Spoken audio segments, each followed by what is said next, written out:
আজকে আমরা বিষয়ে আলোচনা করব হলোকাস্ট। Yeah, oh yeah. ১৯৩৩ সালে নাৎসি পার্টির নেতা হিসাবে হিটলার যখন জার্মানিতে ক্ষমতায় আসেন, এই নাৎসি পার্টি ইহুদিদেরকে নিজেদের শত্রু হিসাবে দেখতে শুরু করে। তাই ধীরে ধীরে ইহুদিদের চাকরি, ব্যবসা এবং জনসাধারণের Yeah, oh সকল yeah. অধিকার কেড়ে নেওয়া হয়।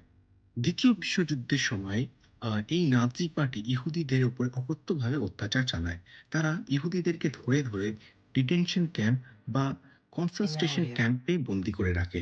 এমনকি গ্যাস চেম্বারের মধ্যে ঠেলে দিয়ে তাদেরকে হত্যা করা হয়।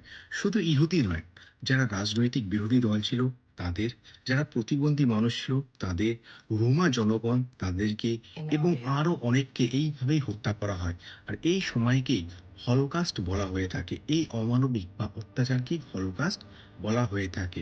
দ্বিতীয় বিশ্বযুদ্ধের সময় জার্মানির Nazi Yeah, party oh yeah. ৬০ লক্ষ ইহুদিকে হত্যা করে এবং তাদেরকে মৃত্যুর ঘাটে নামিয়ে দেওয়া হয়। কিছু নিষ্ঠুর ও অমানবিক ঘটনাগুলির মধ্য থেকে এই হলোকাস্ট অন্যতম। আর বিভাজন যে কতটা ভয়ঙ্কর Yeah, oh হতে পারে yeah. এই হলোকাস্ট হলো তার অন্যতম একটি বড় উদাহরণ।